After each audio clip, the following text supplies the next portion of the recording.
5. Engendra una necesidad. Provoca ansiedad y descontento. Una persona completamente satisfecha no puede ser seducida. Tienes que infundir tensión y disonancia en la mente de tus objetivos. Suscita en ellos sensaciones de descontento, disgusto con sus circunstancias y ellos mismos. Su vida carece de aventura, se han apartado de sus ideales de juventud, se han vuelto aburridos. Las sensaciones de insuficiencia que crees te brindarán la oportunidad de insinuarte, de hacer que te vean como la solución a sus problemas. Angustia y ansiedad son los precursores apropiados del placer. Aprende a inventar la necesidad que tú puedes saciar. Abrir una herida. En la ciudad minera de Aswood, en el centro de Inglaterra, David Herbert Lawrence era considerado un muchacho algo extraño. Pálido y delicado, no tenía tiempo para juegos ni pasatiempos juveniles, sino que se interesaba en la literatura. Y prefería la compañía de las mujeres, quienes componían la mayor parte de su grupo de amigos. Lawrence visitaba con frecuencia a la familia Chambers, que había sido su vecina hasta que ella se mudó de Aswood a una granja no muy lejos. Le gustaba estudiar con las hermanas Chambers, y en particular con Jessie. Ella era tímida y seria, y lograr que se abriera y se confiara a él fue un reto agradable. Jessie le tomó mucho cariño a lo largo de los años, y se hicieron buenos amigos. Un día de 1906, Lawrence, quien tenía entonces 21 años, no apareció a la hora de costumbre para su sesión de estudio con Jessie. Llegó mucho después, con un humor que ella nunca le había visto, preocupado y silencioso. Esta vez fue el turno de ella de hacer que se abriera. Por fin él habló. Sentía que ella estaba demasiado apegada a él. ¿Y el futuro de Jessie?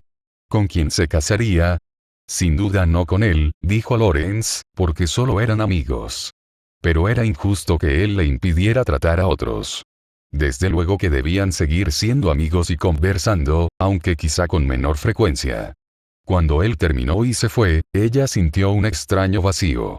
Pero tenía que pensar mucho en el amor o el matrimonio. De pronto tenía dudas. ¿Cuál sería su futuro? ¿Por qué no pensaba en eso? Se sintió ansiosa y disgustada, sin saber por qué. Nadie se enamora si, aunque sea parcialmente, está satisfecho de lo que tiene o de lo que es. El enamoramiento surge de la sobrecarga depresiva, y esto es una imposibilidad de encontrar algo que tenga valor en la existencia cotidiana. El síntoma de la predisposición al enamoramiento no es el deseo consciente de enamorarse, de enriquecer lo existente, sino el sentido profundo de no ser o de no tener nada que valga y la vergüenza de no tenerlo. Por eso el enamoramiento es más frecuente en los jóvenes, porque son profundamente inseguros, no tienen la certidumbre de valer y a menudo se avergüenzan de sí mismos. Y lo mismo vale en otras edades de la vida, cuando se pierde algo de nuestro ser. Al final de la juventud, o bien cuando se acerca la vejez. Francesco Alberoni, enamoramiento y amor. Lawrence siguió visitándola, pero todo había cambiado. La criticaba por esto y aquello. Ella no era muy dada al contacto físico. ¿Qué clase de esposa sería entonces? Un hombre necesitaba de una mujer más que solo conversación. La comparó con una monja. Comenzaron a verse cada vez menos. Cuando, tiempo después, Lawrence aceptó un puesto docente en una escuela fuera de Londres, ella se sintió aliviada en parte de librarse un tiempo de él. Pero cuando Lawrence se despidió, y dio a entender que esa podía ser la última vez que se verían, ella se quebró y lloró. Luego, él empezó a mandarle cartas cada semana.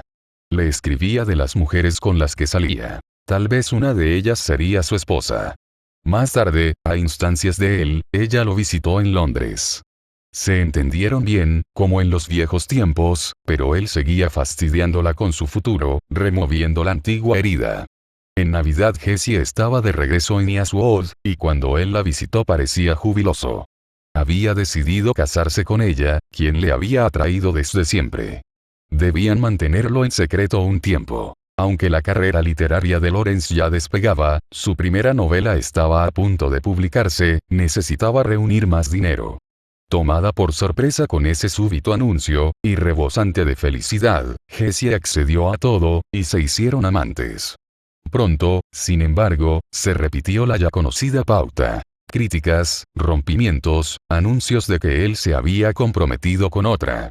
Esto no hizo sino reforzar el control que Lawrence ejercía sobre ella. No fue hasta 1912 que Jessie decidió no volver a verlo jamás, afectada por el retrato que había hecho de ella en la novela autobiográfica Hijos y Amantes. Pero Lawrence mantuvo una obsesión de por vida con ella. En 1913, una joven inglesa llamada Ivy Lowe, que había leído las novelas de Lawrence, inició una relación epistolar con él, con cartas que desbordaban admiración. Para entonces Lawrence ya estaba casado, con una alemana, la baronesa Frieda von Richthofen. Para sorpresa de Ivy, Lawrence la invitó a que los visitara en Italia. Ella sabía que era probable que él fuese un tanto Don Juan, pero ansiaba conocerlo, y aceptó la invitación. Lawrence no fue como ella esperaba. Su voz era aguda, su mirada penetrante, y había algo vagamente femenino en él. Pronto daban paseos juntos, en los que Lawrence se confiaba a ella. Ivy sintió que se hacían amigos, y esto le encantó. Pero de repente, justo antes de que ella se marchara, él se embarcó en una serie de críticas en su contra. Era poco espontánea, predecible, menos ser humano que robot. Devastada por ese inesperado ataque, Ivy tuvo que aceptarlo de cualquier forma. Lo que él había dicho era cierto. ¿Qué podía haber visto él en ella en primer término? ¿Quién era ella, a todo esto? Ivy dejó Italia sintiéndose vacía, pero Lawrence siguió escribiéndole, como si nada hubiera pasado. Ella se dio cuenta pronto de que se había enamorado irremediablemente de él, pese a todo lo que Lawrence le había dicho. O no era pese a lo que había dicho, sino a causa de eso. En 1914, el escritor John Middleton Murry recibió una carta de su buen amigo Lawrence. En ella, a propósito de nada, este lo criticaba por ser poco apasionado y no suficientemente galante con su esposa, la novelista Catherine Mansfield.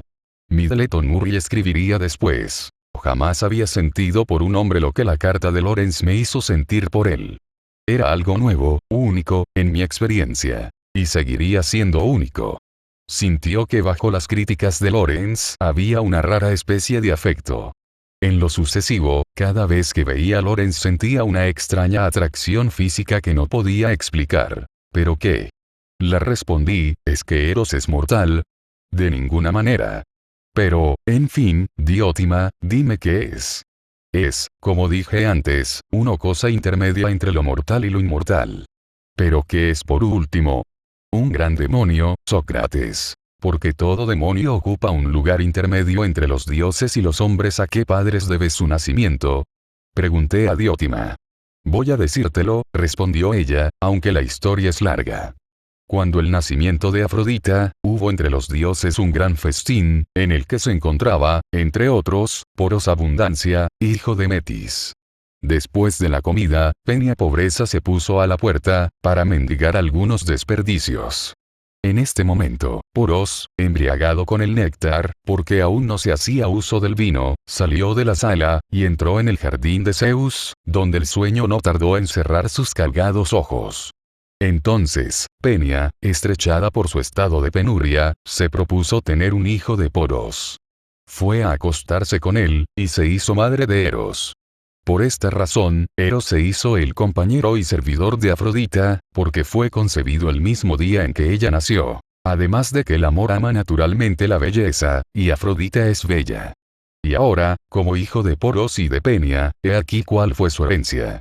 Por una parte es siempre pobre, y lejos de ser bello y delicado, como se cree generalmente, es flaco, desaseado, sin calzado y sin domicilio, sin más lecho que la tierra, sin tener con qué cubrirse, durmiendo a la luna, junto a las puertas o en las calles. En fin, lo mismo que su madre, está siempre peleando con la miseria.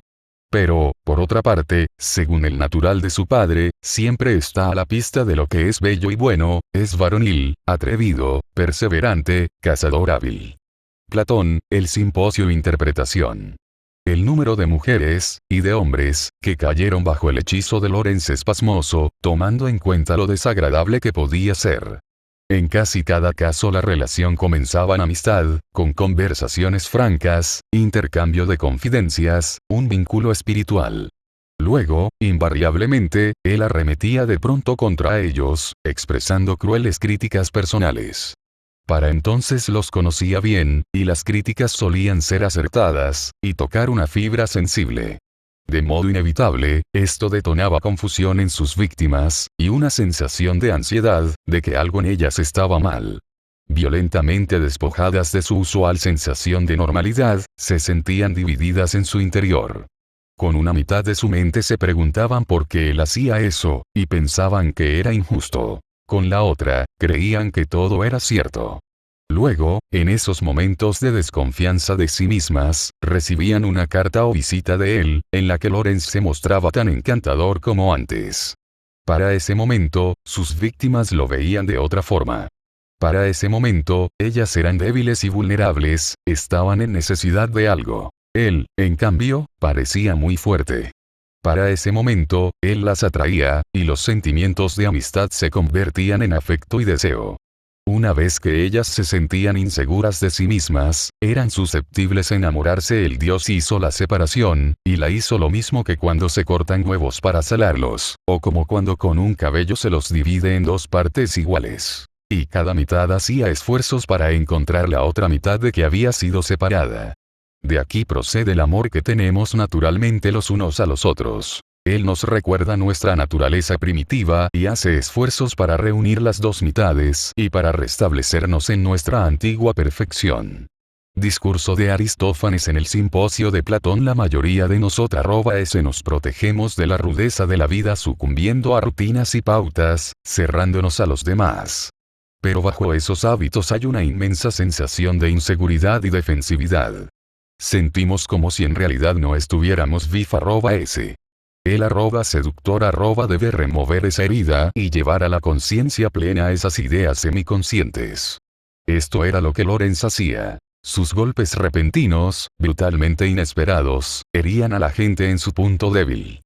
Aunque Lorenz tuvo mucho éxito con su método frontal, a menudo es mejor suscitar ideas de insuficiencia e incertidumbre en forma indirecta, sugiriendo comparaciones contigo o con los demás, e insinuando de alguna manera que la vida de tus víctimas es menos grandiosa de lo que ellas imaginan.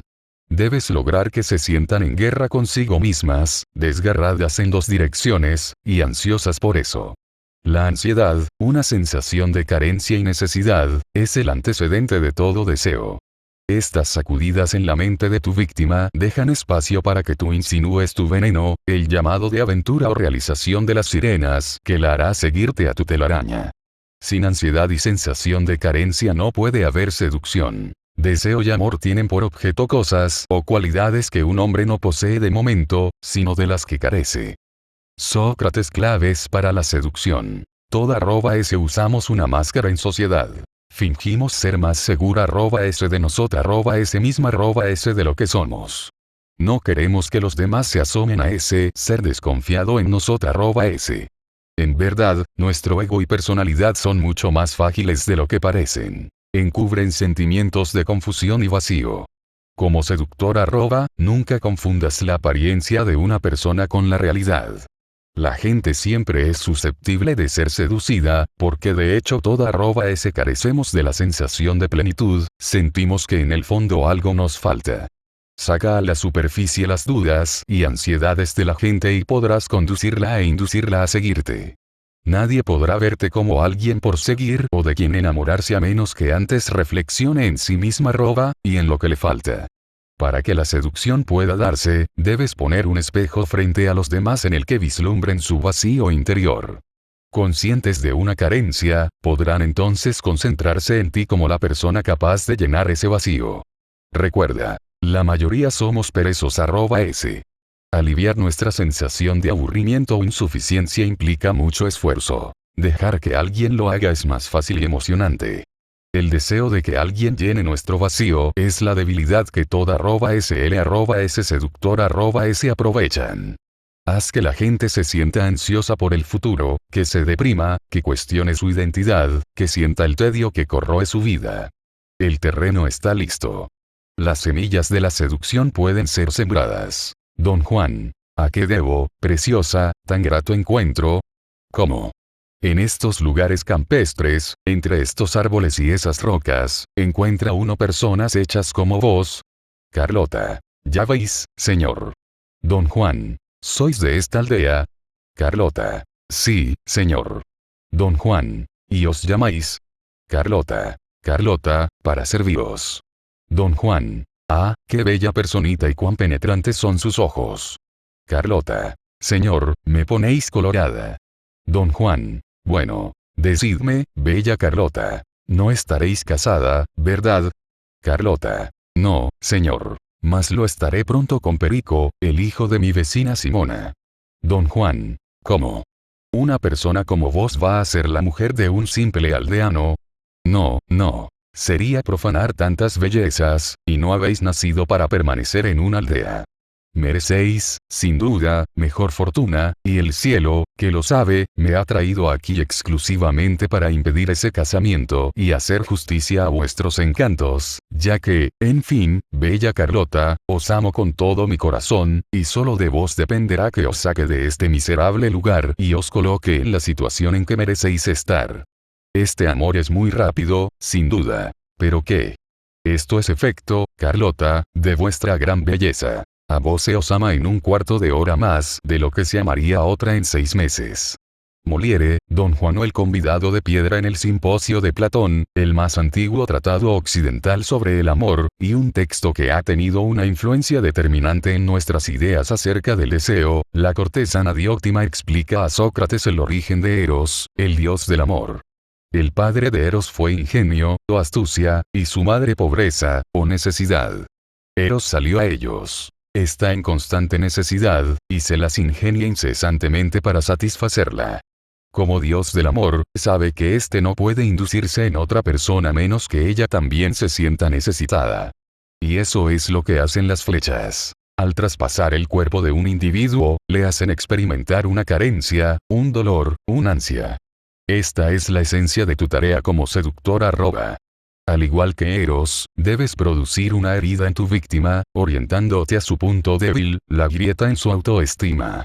Si ella está estancada, haz que lo sienta más hondo, aludiendo inocentemente al asunto y hablando de él. Lo que necesitas es una herida, una inseguridad que puedas extender un poco, una ansiedad cuyo alivio ideal sea relacionarse con otra persona, o sea tú. Tu víctima debe sentir esa herida para poder enamorarse. Ve cómo Lawrence generaba ansiedad, atacando siempre el punto débil de sus víctimas. En Jessie Chambers, su frialdad física. En Ivy Lowe, su falta de espontaneidad. En Middleton Murray, su ausencia de galantería. Cleopatra logró que Julio César se acostara con ella la noche misma en que se conocieron, pero la verdadera seducción, la que lo convirtió en su esclavo, comenzó después. En sus conversaciones posteriores, ella hablaba una y otra vez de Alejandro Magno, el héroe del que supuestamente descendía. Nadie podía compararse con él. Por implicación, ella hacía sentir inferior a César. Comprendiendo que, bajo su bravuconería, César era inseguro, Cleopatra despertó en él una ansiedad, una ansia de demostrar su grandeza. Una vez que él se sintió así, fue fácil avanzar en su seducción. Las dudas sobre su masculinidad eran su punto débil. Porque esta noche miro al oeste, a la que alguna vez fue la última frontera.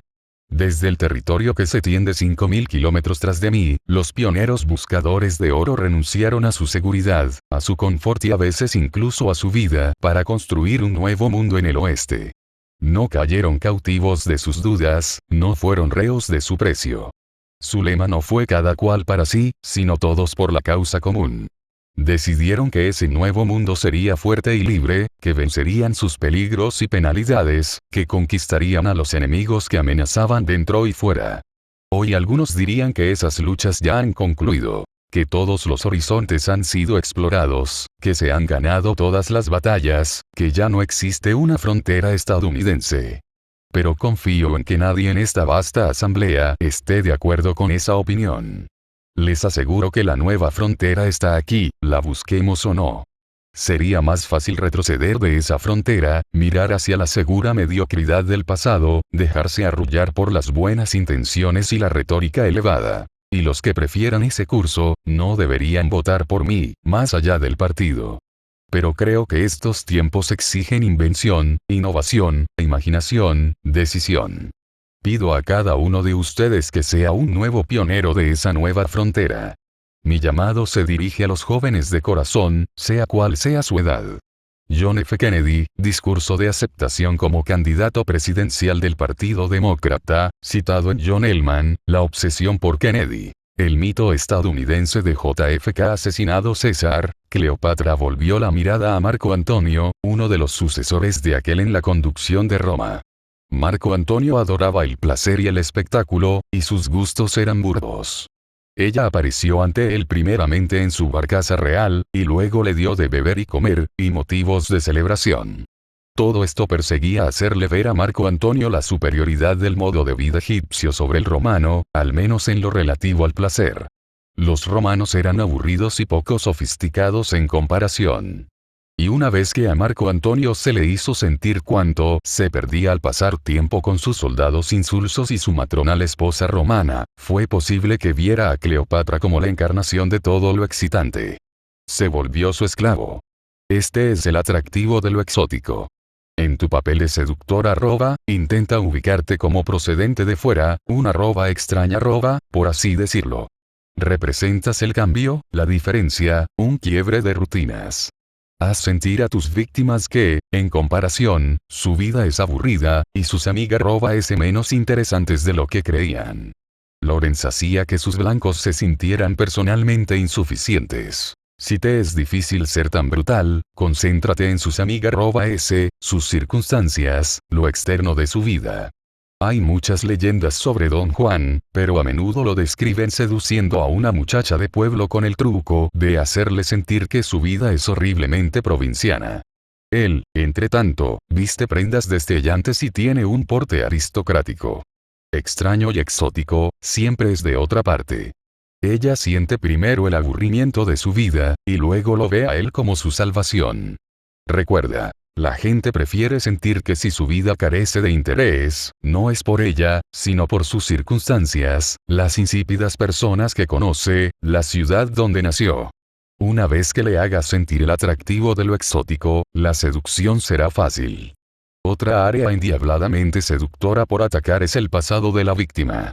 Crecer es renunciar a, o comprometer los ideales juveniles, volverse menos espontánea menos viva de alguna manera. Esta certeza yace dormida en toda nosota Como seductora debes sacarla a la superficie, dejar claro cuánto se ha apartado la gente de sus metas e ideales pasados. Muéstrate a tu vez como representante de ese ideal, quien brinda la oportunidad de recuperar la juventud perdida mediante la aventura, la seducción. En su madurez, la reina Isabel I de Inglaterra cobró fama como gobernante un tanto severa y exigente. Se propuso no permitir que sus cortesanos vieran nada blando o débil en ella. Pero entonces Robert de Vereux, el segundo conde de Essex, llegó a la corte. Mucho más joven que la reina, el gallardo Essex censuraba a menudo el mal humor de Isabel. La reina lo perdonaba. Él desbordaba vida, era espontáneo, no podía controlarse. Pero sus comentarios calaron hondo. En presencia de Essex, ella daba en recordar sus ideales de juventud, brío, encanto femenino, que desde entonces se habían desvanecido en su vida. También sentía retornar un poco de ese espíritu juvenil cuando estaba con él. De Vereux se volvió pronto su favorito, y en poco tiempo ella se enamoró de él. A la vejez siempre le seduce la juventud. Pero, primero, la gente joven debe tener claro qué les falta a mayores, cómo han perdido sus ideales.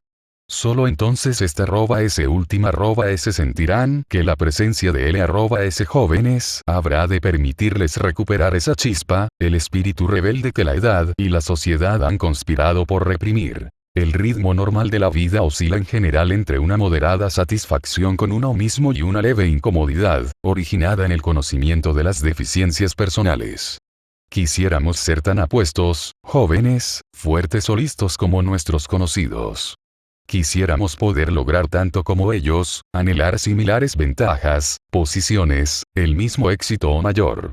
La satisfacción con uno mismo es la excepción, y con bastante frecuencia una cortina de humo que producimos para nosotros, y desde luego para los demás. Pero en ella hay una persistente sensación de incomodidad con nosotros, y un leve desagrado de nosotros mismos. Afirmo que un incremento de este ánimo de descontento vuelve a una persona especialmente susceptible a enamorarse. En la mayoría de los casos, esta actitud de inquietud es inconsciente, pero en algunos llega al umbral de la conciencia en forma de un malestar leve, una insatisfacción estancada o una comprensión de que se está a disgusto sin saber por qué. Theodor Reik, de amor y deseo. Este concepto tiene infinitas aplicaciones. Las empresas y L.S. política.S saben que no pueden seducir a la gente para que compre o haga lo que L.S. quieren a menos que antes despierten una sensación de necesidad o descontento. Vuelven seguras de su identidad a las masas y podrás contribuir a definirla por ellas. Esto es tan cierto de grupos o naciones como de individuos. No es posible seducirlos sin hacerles sentir una carencia. Parte de la estrategia electoral de John F. Kennedy en 1960 consistió en provocar insatisfacción en los estadounidenses por la década de 1950, y por el grado en que el país se había alejado de sus ideales. Al hablar de los años 50, Kennedy no mencionaba la estabilidad económica de la nación ni su surgimiento como superpotencia. En cambio, daba a entender que ese periodo estaba marcado por la conformidad, la falta de riesgo y aventura, la pérdida de los valores pioneros. Votar por Kennedy era embarcarse en una aventura colectiva, regresar a los ideales abandonados. Pero para que alguien se uniera a su cruzada, era preciso volver la roba consciente de cuánto había perdido, de lo que le faltaba. Un grupo, como un individuo, puede estancarse en la rutina, y perder de vista sus metas originales. Demasiada prosperidad le resta fuerza. Tú puedes seducir a una nación entera apuntando a su inseguridad colectiva, esa sensación latente de que nada es lo que parece. Causar insatisfacción con el presente y recordar a un pueblo su glorioso pasado puede alterar su sentido de identidad. Podrás ser entonces quien la redefina. Grandiosa seducción. Símbolo. La flecha de Cupido. Lo que despierta deseo en él @seducida no es un toque suave o una sensación grata. Es una herida. La flecha produce pena, dolor, necesidad de alivio. Para que haya deseo debe haber pena. Dirige la flecha al punto débil de la víctima, y causa una herida que puedas abrir y reabrir.